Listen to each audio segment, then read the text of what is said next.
దినవృత్తాంతములు 2వ గ్రంథము 24వ అధ్యాయము 1 నుంచి 27 వచనములు. యోవాషు ఏలనారంభించినప్పుడు 7 సంవత్సరముల ఈడుగలవాడై యెరూషలేములో 40 ఏండ్లు ఏలెను.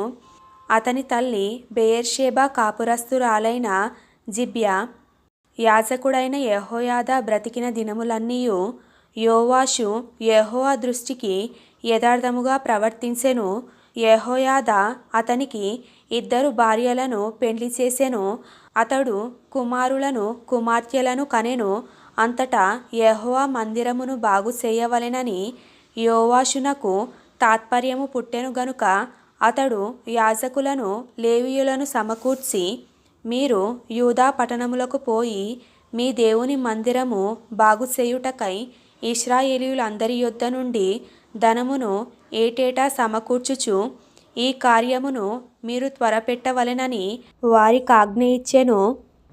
వారు దానిని త్వరగా చేయకపోయినందున రాజు ప్రధాన యాజకుడగు యెహోయాదాను పిలిచి, ఆ దుర్మార్గులైన అతల్యా కుమారులు దేవుని మందిరమును పాడుచేసి యెహోవా మందిర సంబంధమైన ప్రతిష్టోపకరణములనన్నిటినీ బయలుదేవత పూజకు ఉపయోగించిరి.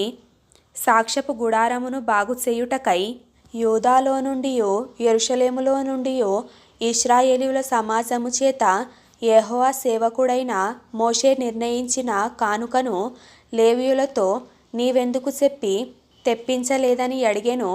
కాబట్టి రాజు ఆజ్ఞ చొప్పున వారు ఒక పెట్టెను చేయించి యెహోవా మందిర ద్వారము బయట ఉంచిరి. మరియు దేవుని సేవకుడైన మోషే అరణ్యమందు ఇశ్రాయేలీయులకు నిర్ణయించిన కానుకను యెహోవా యొద్దకు జనులు తేవలెనని యూదాలోను యెరూషలేములోను వారు చాటించిరి.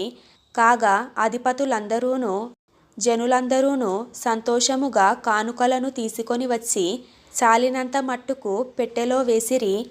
లేవీయులు ఆ పెట్టెను రాజు విమర్శించు స్థలమునకు తెచ్చుచూ వచ్చిరి. అందులో ద్రవ్యము విస్తారముగా నున్నట్టు కనబడినప్పుడెల్లా రాజు యొక్క ప్రధాన మంత్రియు ప్రధాన యాజకుడు నియమించిన పై విచారణకర్తయు వచ్చి పెట్టెలోనున్న ద్రవ్యమును తీసి యథాస్థానమందు దానిని ఉంచుచూ వచ్చిరి. వారి చొప్పున పలుమారు చేయుట చేత విస్తారమైన ద్రవ్యము సమకూర్చబడెను. అప్పుడు రాజును యెహోయాదాయును యెహోవా మందిరపు పనిచేయు వారికి దానినిచ్చి యెహోవా మందిరమును బాగుచేయుటకై కాసేవారిని వడ్లవారిని యెహోవా మందిరమును బలపరుచుటకు ఇనుప పని ఇత్తడి పని చేయువారిని కూలికి కుదిర్చిరి. ఇలాగున పనివారు పని జరిగించి సంపూర్తి చేసిరి. వారు దేవుని మందిరమును దాని యథాస్థితికి తెచ్చి దాని బలపరచిరి. అది సిద్ధమైన తరువాత మిగిలిన ద్రవ్యమును రాజునొద్దకును యెహోయాదా యొద్దకును తీసుకొని రాగా వారు దానిచేత యెహోవా మందిరపు సేవయందు ఉపయోగపడునట్లును దహన బలులను అర్పించుటయందు ఉపయోగపడునట్లును ఉపకరణములను గరిటెలను వెండి బంగారముల ఉపకరణములను చేయించిరి. యెహోయాదాయున్న యన్ని దినములు యెహోవా మందిరములో దహన బలులు నిత్యమును అర్పింపబడెను. యెహోయాదా దినములు గడిచిన వృద్ధుడై చనిపోయెను. అతడు చనిపోయినప్పుడు 130 ఏండ్లవాడు. అతడు ఇశ్రాయేలీయులలో దేవుని దృష్టికిని తన ఇంటివారి దృష్టికిని మంచివాడై ప్రవర్తించెను గనుక జనులు దావీదు పట్టణమందు రాజుల దగ్గర అతన్ని పాతిపెట్టిరి. యెహోయాదా చనిపోయిన తరువాత యూదా అధిపతులు వచ్చి రాజునకు నమస్కరింపగా రాజు వారి మాటకు సమ్మతించెను. జనులు తమ పితరుల దేవుడైన యెహోవా మందిరమును విడిచి దేవతా స్తంభములకును విగ్రహములకును పూజ చేసిరి. వారు చేసిన ఈ అపరాధము నిమిత్తము యూదా వారి మీదికిని యెరూషలేము కాపురస్తుల మీదికిని కోపము వచ్చెను. తన వైపునకు వారిని మళ్లించుటకై యెహోవా వారి యొద్దకు ప్రవక్తలను పంపగా ఆ ప్రవక్తలు వారి మీద సాక్ష్యము పలికిరి గాని వారి సెవియొగ్గకయుండిరి. అప్పుడు దేవుని ఆత్మ యాజకుడగు యెహోయాదా కుమారుడైన జెకర్యా మీదికి రాగా అతడు జనుల ఎదుట నిలవబడి, మీరెందుకు యెహోవా ఆజ్ఞలను మీరుచున్నారు? మీరు వర్ధిల్లరు. మీరు యెహోవాను విసర్జించితిరి గనుక ఆయన మిమ్మును విసర్జించియున్నాడని దేవుడు సెలవిచ్చుచున్నాడు అనెను.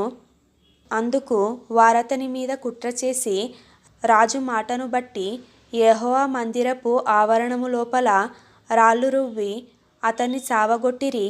ఈ ప్రకారము రాజైన యోవాషు జెకర్యా తండ్రి అయిన యెహోయాదా తనకు చేసిన ఉపకారమును మరచినవాడై అతని కుమారుని చంపించెను. అతడు చనిపోయినప్పుడు యెహోవా దీన్ని దృష్టించి దీనిని విచారణలోనికి తెచ్చునుగాకయనెను. ఆ సంవత్సరాంతమందు సిరియా సైన్యము యోవాషు మీదికి వచ్చెను. వారు యూదా దేశము మీదికిని యెరూషలేము మీదికిని వచ్చి శేషము లేకుండా జనుల అధిపతులనందరినీ హతము చేసి తాము పట్టుకొనిన కొల్ల సొమ్మంతయు దమాస్కు రాజునొద్దకు పంపిరి.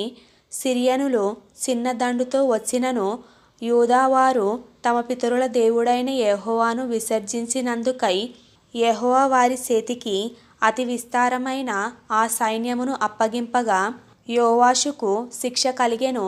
వారు యోవాషును విడిచిపోయినప్పుడు అతడు మిక్కిలి రోగియై యుండెను. అప్పుడు యాజకుడైన యెహోయాదా కుమారుల ప్రాణహత్య దోషము నిమిత్తము అతని సేవకులు అతని మీద కుట్రచేసి అతడు పడక మీద ఉండగా అతన్ని చంపిరి. అతడు చనిపోయిన తరువాత జనులు దావీదు పట్టణమందు అతన్ని పాతిపెట్టిరి గాని రాజుల సమాధులలో అతన్ని పాతిపెట్టలేదు. అతని మీద కుట్ర చేసిన వారు అమోనీయురాలైన షిమాతు కుమారుడగు జాబాదు, మోయాబురాలైన షిమ్రీతు కుమారుడగు యెహోజాబాదు అనువారు. అతని కుమారులను గూర్చియు అతని మీద చెప్పబడిన అనేకమైన దేవోక్తులను గూర్చియు అతడు దేవుని మందిరమును బాగుచేయుటను గూర్చియు రాజుల సటీక గ్రంథములో వ్రాయబడి ఉన్నది. అతనికి బదులుగా అతని కుమారుడైన అమాజ్యా రాజాయెను.